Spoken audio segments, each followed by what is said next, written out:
Okay, I think we'll get started. Hello, colleagues, students and partners, both national and international.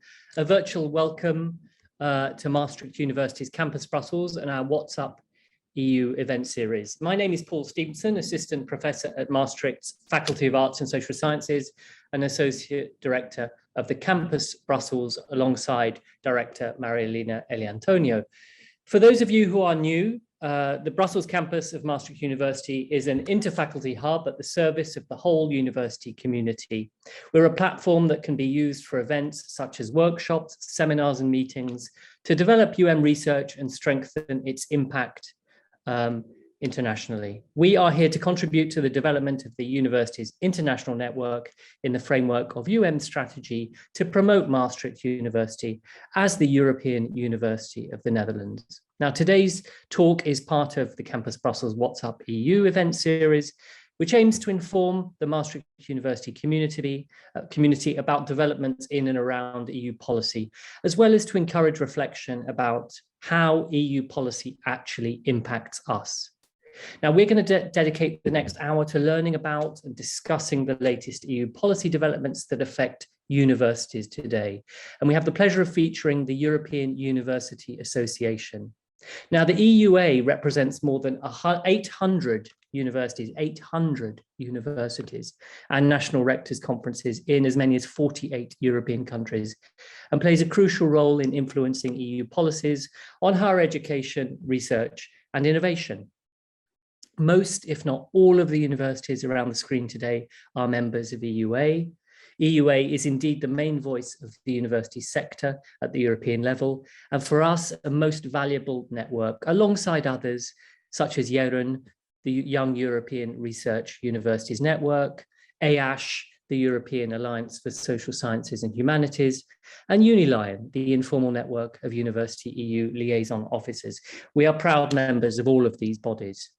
Now, with us today is Anna-Lena Klaes-Kulik. Anna-Lena is Policy Coordinator at the European University Association, where her role is to help ensuring coherent policies for universities, as well as overall EUA policy development. As such, she monitors the EU policy agenda for upcoming topics with relevance for universities, and she coordinates the work and positioning on cross-cutting issues, aiming at building bridges between policy and practice. Anna-Lena represents EUA in several working groups with the European Commission and as a speaker at events and conferences. And currently her focus, I know, is on the upcoming European strategy for European universities and the future of the European Universities Initiative. Prior to joining EUA, Anna-Lena worked at the European Commission's Directorate General for Education and Culture in the Unit for Higher Education and the Erasmus Programme. Anna-Lena holds a master's degree in European Political and Administrative Studies from the College of Europe in Bruges in Belgium, as well as a magister degree in Communication Science, Political Science and Philosophy from the University of Münster, Germany. And during her studies, she also spent a year, I know, at the Institute of Political Sciences of Bordeaux in France. Anna-Lena, thank you very much for being with us here today. We're really looking forward to learning from you. A little bit of housekeeping for the audience. Anna-Lena is going to deliver a presentation for about 25 minutes. She'll introduce us to EUA. She'll walk us through some of the latest EU policy developments and tell us maybe how we can get involved. We'll then open the floor to questions. So later on, please do use the chat or raise your hand, and then I shall take questions from the floor. And I think hopefully Anna-Lena can also see the chat. And we can respond to you later on. We have about an hour. So without further ado, over to you, Anna-Lena. Thank you very much. Yeah, thank you very much for having me today. I'll just try to share my screen because I have a few slides. Yeah, you already gave a little introduction to EUA, so that's very good because it's making my job a bit easier. Indeed, I think all of you here today are in universities that are members of EUA, so we cover the overall European higher education area with now actually 49 countries. That's still an old slide. It's now 49, but we have about 800 members in all of these countries. So as you can imagine, we have various different way of interacting with them because we don't need them every day, all of them. And I will come back a little bit to that, how we do this, because you also said you were interested in to see how you can engage with the UA at the various levels. We've also the national rectors conferences in 33 countries. So it's again a little bit broader than just the EU. And what is our purpose as association? We exist since 2001. So in a way, UA's development was parallel to the creation of the European higher education area and the Bologna process, where we are also represented as one of the main stakeholders. And with that, we sort of developed also our portfolio in terms of the topics we work on. Our mission is broadly to support our members, and how we concretely do this, that's very much at very different levels. One of the goals is effective advocacy. So we engage indeed in EU level policy discussions in the framework of the European research area, in the framework of now the European education area that's about to be created. We are present in several working groups with the European Commission, but we also try to engage very much with our national members, the national university associations, as well, like for Maastricht for You in the Netherlands, for instance, and we have regular contacts with them and support them also through our studies and the sort of the comprehensive data collection that we often do, that then associations also can use at national level for their own advocacy purposes. So that's on the advocacy side. The other side, which is the bigger side, I would say, is engagement with members. So we offer a lot of different types of events and conferences where people can engage. We also do EU projects together with member universities. And this always has an element also of peer learning, sharing of good practices. And I will come back to that in a minute, maybe to show how we then also develop sort of out of this work with our members and the collection of information, our positioning on some of the EU related policy topics. We're organized very traditionally like an association with a general assembly that meets once a year and elects also every few years our board and our president. And as I said before, the national rectors conferences are in our council, and that is the body that sort of gives us also the political direction and the positioning. So when we develop a position, for instance, on the European research area in the future, then this is discussed with our council, building on the evidence and the work that we've done with our individual members, the individual universities. We have a board and the president, and then also the secretariat that is in Brussels, and we are about, roughly 40 people. A few of them are advisors sitting in different European countries, but most of us are here in Brussels. Our working areas very much mirror sort of traditional higher education and research policy. So we have different units working on this. I put here also the names in case you're interested in some of the things that I will later illustrate in terms of reports, or you would want to have a contact there. You can see this here as well on the slide. As I said before, we started very much with the Bologna process, higher education area, and this is also one of our still very strong fields where we deliver every few years a trends report, a big study, which sort of looks at the implementation of Bologna commitments in the different countries and provides the university perspective on that. Another unit deals with institutional development and quality assurance. And there it works very much together with other European level organizations also in that field, and sort of nourishes the European quality assurance community also through events and reports.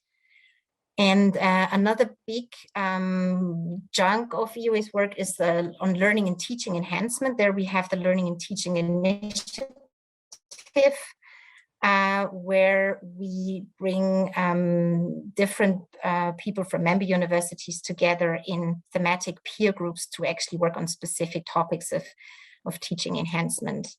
And similar things, without going into details in terms of the activities, we also do on research and innovation policy, there with a big focus on open science, research assessment. And then we also have a unit looking at more the framework conditions in which universities work, so autonomy, governance, and questions of funding, very much also trying to monitor the developments in national funding for universities, where we bring out every year a report on this that helps then our members also at national level to actually advocate for more funding for research and education.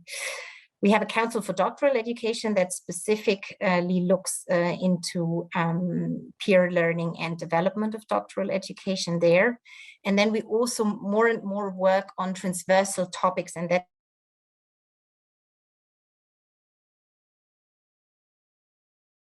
so where I'm sitting more. Current EU policy priorities also come up. You already see here digital and green, the digital and green transition, but also diversity, equity, and inclusion is important for EUA, as well as international collaboration, where we also engage with partner associations in other world regions. This is a little bit mirrored, and now I come to the EU policy topics that we are currently working on. The first to that in a minute, because these are sort of the ones I can tell you more about because I'm following them closely. But I'm also involved sort of in the horizon scanning part that I mentioned before, that we very much do to try and understand what are the topics that are out there in terms of general sort of developments, but also policy developments at EU level that may become more important for universities. And there, a big topic that's now emerging is everything around the digital transition. Not only has that become more important for our members during the pandemic because they had to switch to digital provision or blended provision and so on. But also we see that this is, of course, an important topic in EU policy discussions, everything around digital regulation. The Commission has put out proposals this year, for instance, with the Digital Services Act, and the Digital Markets Act, as well as a proposal on data governance and an AI framework to regulate artificial intelligence. These are not the traditional fields in which EUA works because it's sort of outside of traditional higher education and research policy. But we have the sort of strong evidence also from discussions with our members that this is becoming more and more important because university concerns are not necessarily taken into account in these broader proposals for EU regulation, especially in the digital sphere, where universities may be sometimes just users of the services that are regulated there, but it depending on how this is done, it can actually interfere with what we would call academic sovereignty in this regard, when universities, for instance, have to deal with private providers for EdTech, for instance, and things like that. So this is a topic that we're starting to look into more, and also follow the specific part of EU regulation discussions that are ongoing there. Another important part is everything around the European Green Deal and the green transition. Again, that's a topic that's much, much bigger than universities, and not everything in the policy proposals from the Commission is relevant for universities in there, because there is a lot of regulation in there that concerns more the business sector or and not directly so much universities. But of course, the whole discussion about sustainability and greening has also an impact on how research funding and funding for higher education may be steered in the future. And that's also something we're looking into, and we're currently building internally a specific position on everything with regard to the Green Deal and the role of universities in there. Another important topic is the future of the European research area. These are my colleagues in the research unit mainly dealing with that, but they're the important, very hot topic in the last weeks was ERA governance and how the stakeholders, including universities, are represented there. We had very much hoped that the Council of Ministers, new research ministers that has come up with conclusions on the future of the research area, would have included systematic involvement of key stakeholders in the European research area governance. That is not the case, so they very much will go for an ad hoc involvement. But of course, this still provides the possibility also for stakeholder organizations like EUA and others to provide input, and that's what we very much will continue doing as well. Another important policy topic in the research field currently is research assessment. The Commission is trying to develop a new initiative on the reform of research assessment to make it more responsible. And there recently, the Commission has published a scoping report on what this initiative could be about in the future and how these reforms could take place. And the EUA is also has been part of the stakeholder discussions with the Commission on this. Our take on this is very much that we would like to see more holistic sort of approaches to this whole topic, because we are working with our members very much on the one hand, as I said before, on learning and teaching enhancement, but also on and on what is here still called research assessment. And we see more and more that institutions would like to work towards parity of esteem of learning and teaching in academic careers. So our approach on this is that we would like to see this also reflected in academic career assessment, so that academics are not only assessed according to the citation index they have, but also that their work on the other university missions is taken into account in this assessment. And we are currently working on developing a more comprehensive set of activities also with our members on this topic. And we've already collected some good practice examples also at institutional level from different countries where universities engage in this debate and try to put forward practical examples on what they can do themselves to foster this these type of reforms. Another big area in terms of policy are the developments around the European education area. And there, as you likely have heard, the Commission also has last year published the communication on the European education area to be achieved by 2025. Higher education is only one element in there because the whole communication takes a more of a lifelong learning approach. But there are several elements in there that we are looking at also from a university perspective. And there I would just like to mention here everything around micro-credentials. And the Commission is sort of developing or a proposal for a European approach towards micro-credentials. And there has recently been a public consultation on this, where universities and also other stakeholders and in general the public could actually respond to and they are supposed to come out with the results still before the end of the year. EUA has not only engaged in a dialogue with the Commission on this, but we've also, together with partners that we work with in the framework of the Bologna process and some of ministries as well, we have developed a project that's called Microball. to come up also from a university perspective with recommendations on what could be done at a European level to develop a common European framework for micro-credentials, to actually define what they are, how they can be accredited, how they can be quality assured, and so on.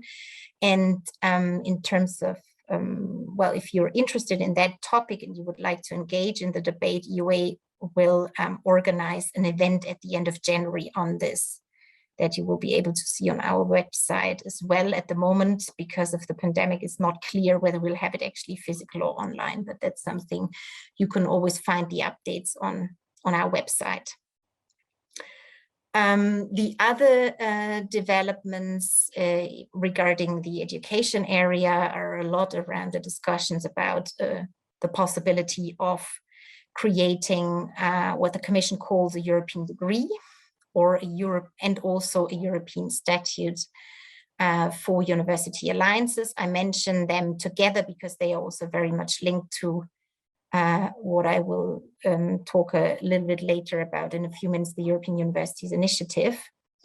Here, we have seen in the discussions with the Commission over the past year that it's still to be defined what a European degree actually is supposed to be.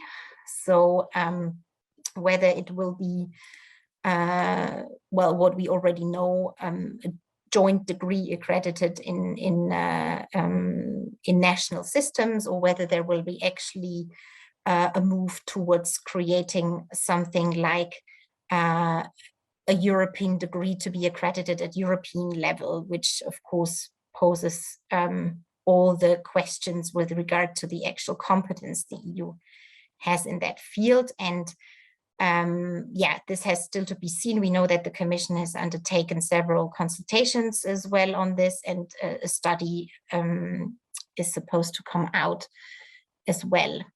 And we expect that this will be part of the European strategy for universities that's upcoming early next year. The other element in there as well under the education area is that the Commission announced to look into the necessity and feasibility of a European statute for transnational university alliances, and Maastricht is of course also part of one of these alliances. And again, there it's a similar approach to some alliances have set up already a legal entity in one of their national systems of one of their partner universities, and the question is now to what extent it's actually needed from a university perspective to have a European legal statute, and what options would be out there. There also the Commission is likely to actually publish a call for tender for a study on this to further investigate this throughout the next year. Another topic that my colleagues in the Research Innovation Unit are engaging with are the discussions around the a possible EU innovation strategy. And there we heard that this was foreseen actually normally already for the end of the year, but it's probably only coming in in spring next year.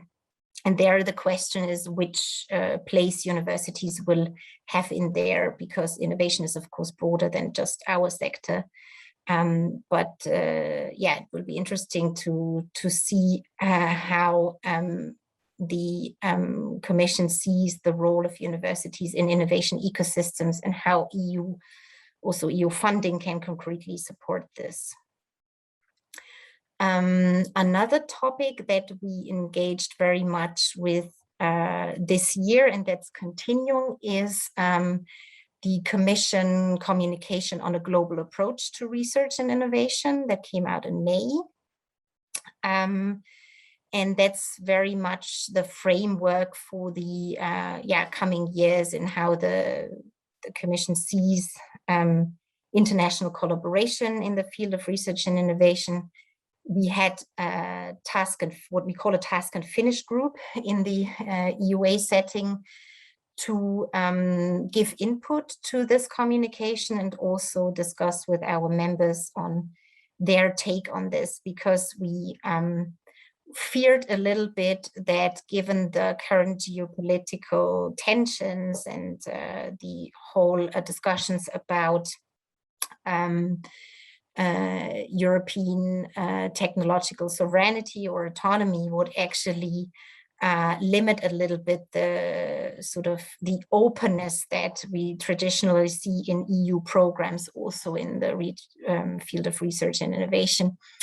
The council, so the research ministers, have actually come up with conclusions on this communication recently, which we thought were relatively positive towards openness in a responsible way. But there is still, well, concrete difficulties, particularly with regard to EU-UK and EU-Swiss collaboration that are currently under discussion. As you may know, in the agreement between the EU and the UK on the relationship, the trade agreement, there is the possibility foreseen that the UK would be associated to Horizon Europe, but unfortunately not to Erasmus.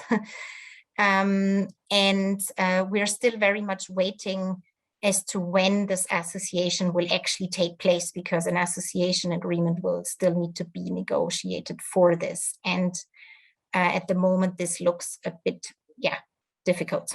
And that's similar with regard to EU-Swiss relations, where they're also, this topic is a little bit taken hostage by the overall political discussions between the EU and Switzerland on various, well, on the general actually collaboration framework they are having.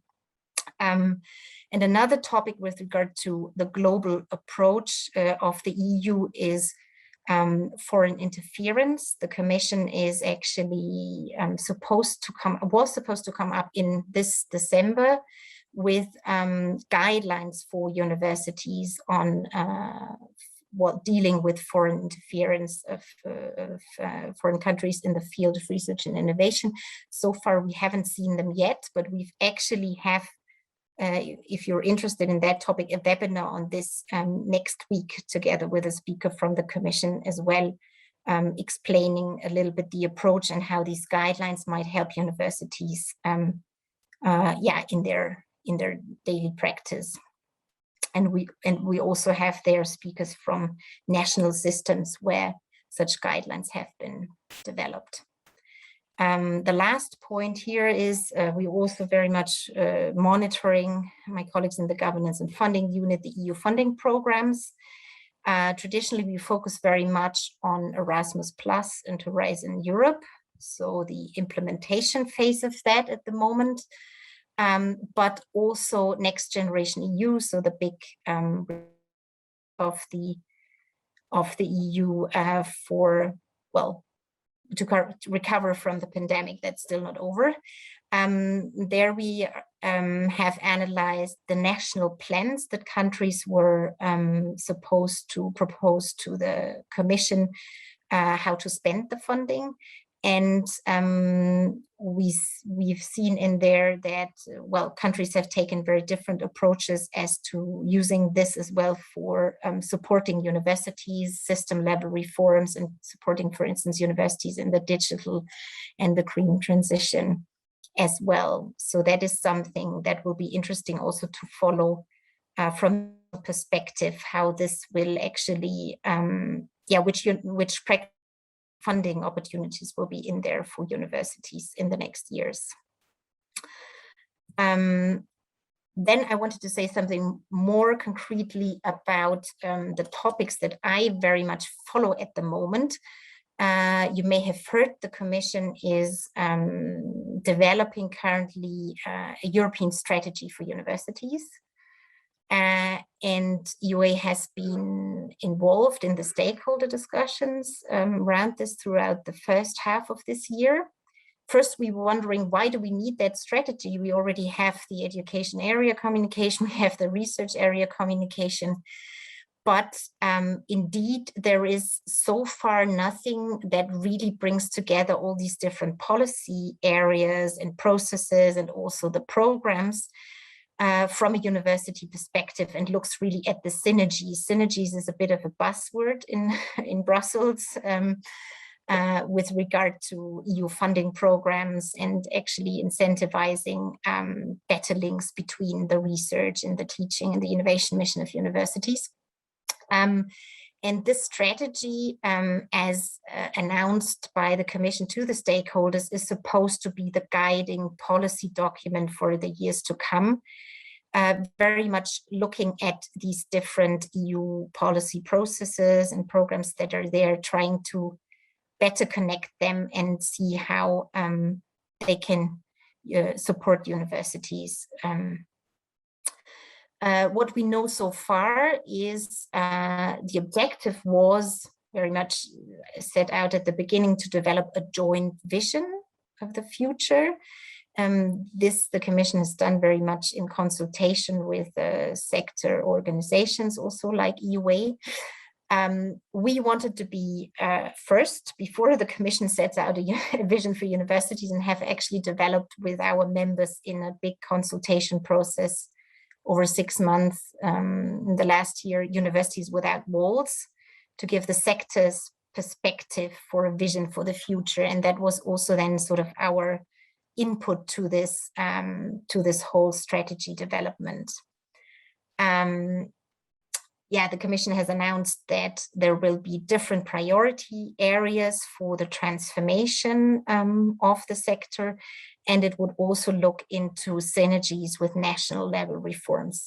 And here I've just listed the things, the different themes that the Commission has discussed so far with stakeholders that will be of relevance in the strategy. And they might not be very surprising because they're very much reflecting, for those of you who are following the overall sort of Commission policies, they're very much reflecting the general political priorities of the von der Leyen Commission. So there will be quite something on digital and green and global, something on values and diversity, and also something like a new framework for European cooperation in higher education and research, where we think, and that's sort of confirmed already by the Commission work program for 2022 that has been published recently, the Commission will make a proposal for a Council recommendation on deeper and sustainable transnational collaboration. So there it's very much on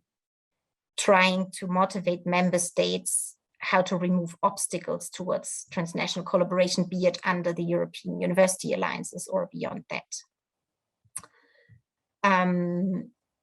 Here I will not go much into details because I see we are already a little bit over time, but EUA's key points on the strategy were very much that we wanted it to focus on system level transformation. So we don't want the Commission to tell universities what to do, how to transform and so on, but really have this more as a policy document that is very much also a message to member states on improving the framework conditions for universities and use European collaboration for this. And we know that the Commission is very much also taking the experience from the European Universities Initiative in there, which we think in principle is a very good thing. We have 215 of our members, including Maastricht, involved in the initiative. But we think it's important for the university strategy that this is actually covering universities in a more broader sense, whether they are involved in an alliance or beyond that. And that is the other topic I'm following. I said this before, the future of the European Universities Initiative, and that's a bit of an example just to outline how EUA works on these policy topics. So what we usually do I mean, you all probably know the initiative, so I will not go into details of that, but the usual way we work is when there is something like this coming, we try to first sort of gather evidence from our membership and get an understanding on their perspectives. And with 800 members, that's of course not so easy. So we often do this through surveys, and that's also what we did with the European Universities Initiative. We had a survey in early 2020. We got 215 responses, and we wanted, on the one hand, to map what type of partnerships, transnational strategic partnerships, are already there, also beyond alliances under the initiative, and what universities think are the opportunities, the challenges, and the possible barriers to collaboration at that level. And based on this, we have then developed EUA's position on the future of the initiative, which we are very much sort of in dialogue with the Commission about as well.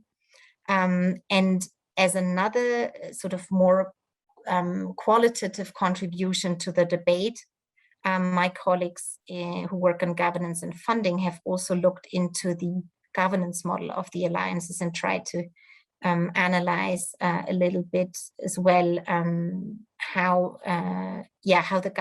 this changes actually university governance when you work in such type of alliances. And this is typically the type of work that EUA does on the level of providing studies and case studies and examples, also for the policy discussions, but also for our members.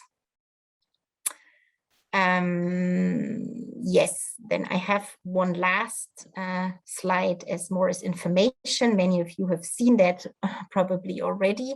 I saw there were colleagues from UFA and Aurora as well. You're probably aware the Commission has published a few days ago the third call under the European Universities Initiative, with an overall budget of 272 million.